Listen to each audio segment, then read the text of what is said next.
Hello friends, तो चलिए start करते हैं एक और इम्पोर्टेंट सेशन यहाँ पे जो होने वाला है 50 important rules of English grammar. Definitely आपके लिए बहुत बहुत ही हेल्पफुल सीरीज है ये।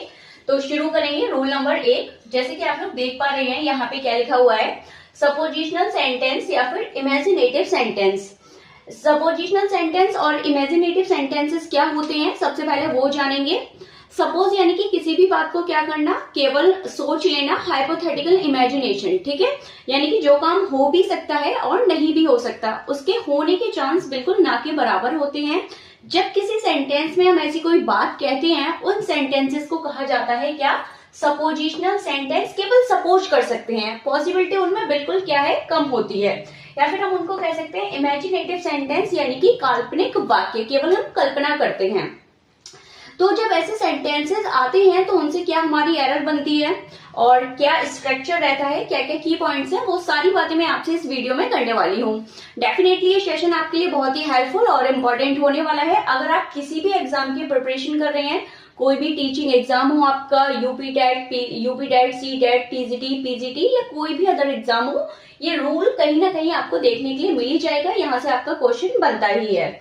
तो शुरू करूंगी सबसे पहले कि जो इमेजिनेटिव सेंटेंस होते हैं उनकी क्या आइडेंटिफिकेशन है और उनमें क्या क्या की पॉइंट्स हैं जो अपने को याद रखने हैं। तो सबसे पहले एक पॉइंट है, मैं आपको बताना चाहूंगी कि एक आपने इफ वर्ड देखा है, ठीक है।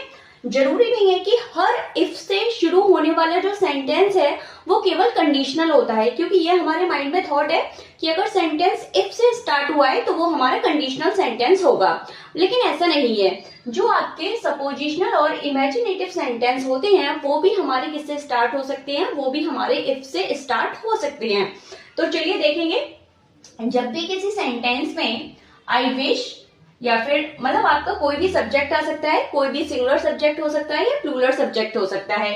I wish, we wish, they wish, she wish, कुछ भी इस तरीके की, यानी कि विश करके जो आपका ये वर्ड आए, ठीक है, विश करके यानी कि वर्ड आए, केवल हम क्या कर रहे हैं, विश कर सकते हैं, कल्पना कर रहे हैं, ठीक है, इमेजिन कर रहे हैं, सपोज कर रहे हैं। तो कोई भी विश करके वर्ड आए या फिर आपको दिखाई दे पूरा ग्रुप क्या, इफ ओनली, जिसका मतलब होता है काश। क्या मतलब होता है इसका, यहाँ पे आप लोग चाहे तो नोट डाउन कर सकते हैं, काश। अगर यहाँ पे फिर नेक्स्ट आप देखें, कोई भी आपका सब्जेक्ट ही, शी, इट, दे, और उसके साथ में अगर विश वर्ड लगा है या फिर सपोज वर्ड लगा है, तो समझ जाइएगा ये जो सेंटेंस है वो अपना कैसा होने वाला है, वो अपना इमेजिनेटिव या फिर आपका सपोजिशनल सेंटेंस है।